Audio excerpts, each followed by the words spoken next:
Personne ne viendra te sauver. Personne ne te doit la motivation. La douleur que tu fuis est exactement celle qui va te forger.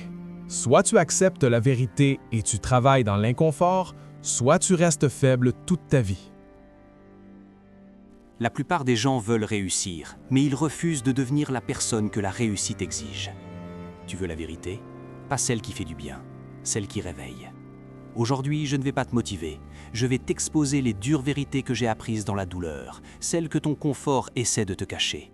Si tu restes jusqu'à la fin, tu ne penseras plus jamais comme avant. Personne n'en a rien à faire et c'est ta force. Voici la première claque et je te suggère de ne pas tendre l'autre joue. Le monde se fiche éperdument de tes excuses.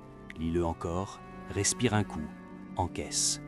Ton passé chaotique, tes traumatismes d'enfance, le fait que tu n'aies jamais eu de chance au tirage de la loterie génétique ou sociale, pour toi c'est une montagne, un boulet que tu traînes chaque matin en sortant du lit.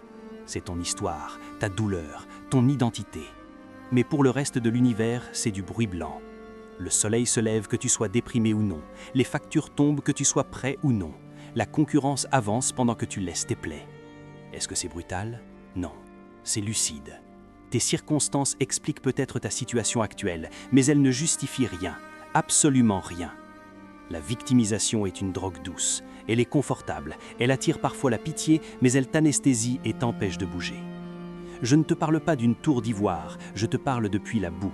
Quand j'étais au plus bas, obèse, le souffle court rien qu'à lasser mes chaussures, brisé mentalement, sans la moindre once de discipline, j'attendais qu'on vienne me sauver. Je cherchais ce regard compatissant qui me dirait « Ce n'est pas ta faute, repose-toi ». J'ai attendu. Et tu sais ce qui est arrivé? Rien. Le téléphone n'a pas sonné, les miracles n'ont pas eu lieu. C'est dans ce silence assourdissant, face à mon propre reflet dégoûté, que j'ai compris une chose essentielle. Plus personne ne croyait en moi. J'étais devenu invisible, ou pire, une cause perdue. Et paradoxalement, c'est à cet instant précis que j'ai commencé à devenir dangereux. Pourquoi? Parce que l'espoir passif est une faiblesse. Quand tu arrêtes d'attendre l'approbation des autres, tu coupes les fils de ta propre marionnette. Tu deviens libre. Quand tu cesses d'espérer une main tendue, tu découvres que tu possèdes 2 bras capables de soulever des montagnes. Tu dois opérer une bascule mentale immédiate. Cesse de voir l'indifférence du monde comme une cruauté. Voilà comme une permission. Personne ne te regarde? Parfait. Tu peux travailler dans l'ombre. Tu peux échouer, te relever, grincer des dents et te forger une armure sans que personne ne vienne te distraire avec de la fausse compassion. La dure vérité, celle qui te fait peur ce soir, c'est que tu es seul. Tu nais seul, tu te bats seul face à tes démons et tu mourras seul. Cela sonne comme une condamnation pour les faibles, mais pour toi c'est le début de la puissance. C'est exactement parce que tu es seul que tu peux gagner. Personne ne peut t'arrêter car personne ne te tient. Sèche tes larmes, redresse la tête, le spectacle de ta résurrection commence maintenant et le seul spectateur qui compte, c'est toi. Il existe un mensonge fondamental que ton cerveau te répète en boucle depuis ta naissance. Une arnaque biologique programmée pour ta survie, mais fatale pour ta réussite. Tu crois que tu es fatigué alors que tu n'es qu'inconfortable. Ton corps est une machine de guerre, un chef-d'œuvre d'adaptation capable d'encaisser des chocs, des privations et des efforts bien au-delà de ton imagination.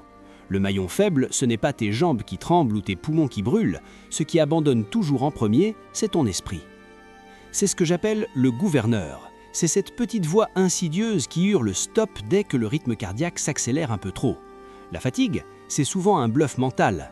La peur, une invention, une cage dorée construite pour te garder petit, docile et en sécurité.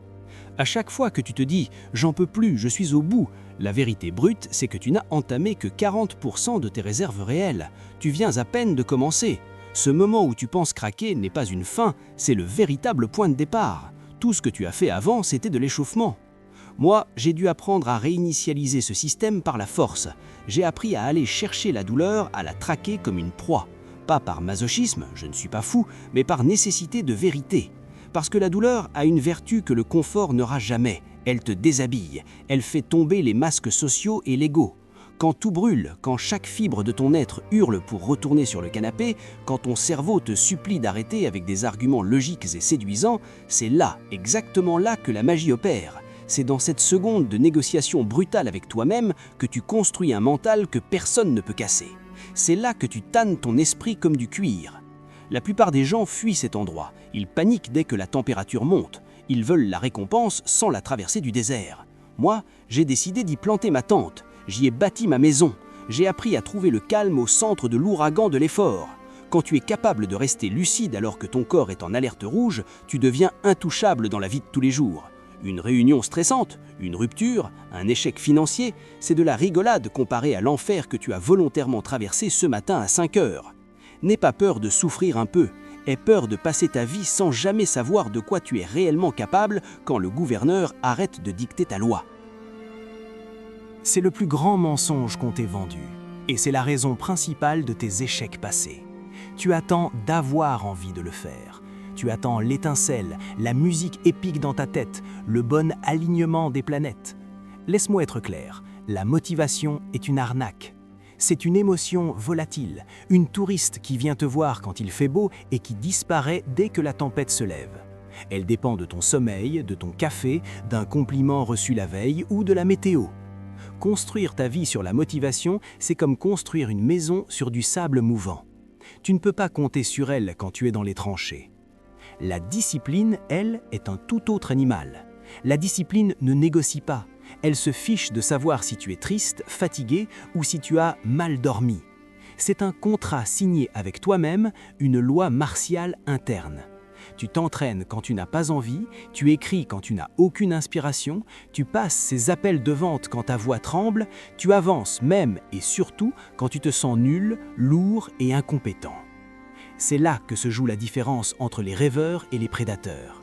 Les gens médiocres pensent que les champions se réveillent chaque matin excités à l'idée de souffrir. C'est faux. Les gagnants ne sont pas plus inspirés que toi. Eux aussi préféreraient rester sous la couette. Eux aussi détestent le froid, la faim et l'effort. Mais ils sont passés maîtres dans l'art d'ignorer leurs propres sentiments pour exécuter la tâche. Ils sont plus constants dans l'inconfort. Ils ont compris que l'action précède l'émotion et non l'inverse. Chaque jour où tu fais ce que tu détestes mais que tu sais nécessaire, tu réalises un braquage silencieux. Tu prends une avance invisible sur le reste du monde. C'est un travail ingrat. C'est sombre. Il n'y a pas de public dans ta cuisine à 5 heures du matin. Personne n'applaudit quand tu refuses cette part de gâteau ou quand tu révises un dossier un samedi soir. Personne ne le voit. Tu vas te sentir seul et souvent tu auras l'impression que tes efforts ne payent pas. C'est normal. C'est le prix de l'entrée. Mais accumule assez de ces jours sans envie et l'effet cumulé devient une avalanche. Un jour, les résultats explosent au grand jour.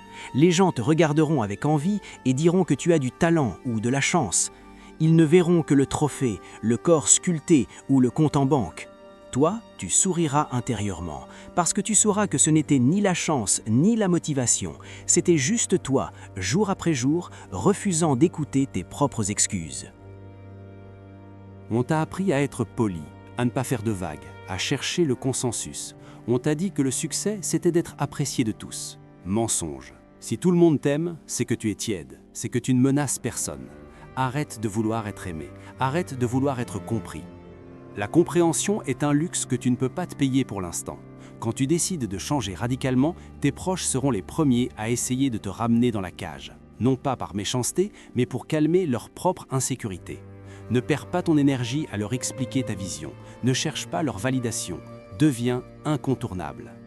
Le but n'est pas de gagner un concours de popularité, mais de devenir une force de la nature. Travaille tellement dur, avec une précision si chirurgicale, que ton simple nom commence à déranger. Que ta réussite devienne une ombre qui plane sur la médiocrité ambiante. Tu ne veux pas être celui qu'on invite par pitié ou par habitude. Tu veux être celui dont l'absence se fait sentir comme un vide sismique. Progresse avec une telle férocité que ton existence même devienne un miroir insupportable pour les autres. Ta transformation doit leur rappeler, sans que tu n'aies à dire un mot, toutes les excuses qu'ils se racontent pour rester immobiles. C'est là que tu gagnes. Non pas en écrasant les autres, mais en t'élevant si haut que la comparaison devient inévitable. Tu n'as pas besoin de parler fort. Les aboiements sont pour les chiens qui ont peur. Toi, tu agis dans un silence de prédateur. Ne te justifie pas sur tes choix alimentaires, sur tes heures de sommeil sacrifiées ou sur tes projets secrets. Ne te plains jamais de la fatigue. Personne ne veut entendre parler des douleurs de l'accouchement. Ils veulent voir le bébé. Laisse ta discipline faire le bruit. Laisse ta constance raconter ton histoire. Chaque répétition, chaque ligne de code, chaque matinée glaciale est une phrase de ton manifeste. Le monde finit toujours par s'incliner devant la persévérance pure. Ce n'est qu'une question de temps avant que la réalité ne s'aligne sur l'intensité de ta volonté. Et maintenant, arrivons à la dure vérité finale, celle qui pique les yeux quand on la regarde en face. Tu sais déjà exactement ce que tu dois faire. Tu n'as pas besoin d'un nouveau livre, d'un nouveau podcast ou d'un nouveau conseil d'expert. Tu connais le chemin, tu connais la porte. Ce que tu fuis avec une ingéniosité désespérée, ce n'est pas l'ignorance, c'est l'effort quotidien et monstrueux que ta vision demande. Tu fuis la sueur, l'ennui de la répétition et le sacrifice de ton confort immédiat. La fête est finie, le temps des théories est terminé. Il n'y a plus rien à dire, il ne reste plus qu'à devenir l'homme ou la femme que tu as promis d'être. Conclusion. Regarde ta vie. Regarde honnêtement. Si rien ne change, c'est parce que tu n'as pas encore décidé de changer. Pas demain, pas lundi, mais c'est maintenant. Après cette vidéo, fais une chose difficile, une seule, mais fais-la.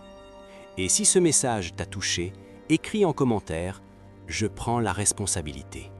Pas pour moi, mais pour toi, parce que personne ne viendra te sauver. Et c'est exactement pour ça que tu peux devenir imparable.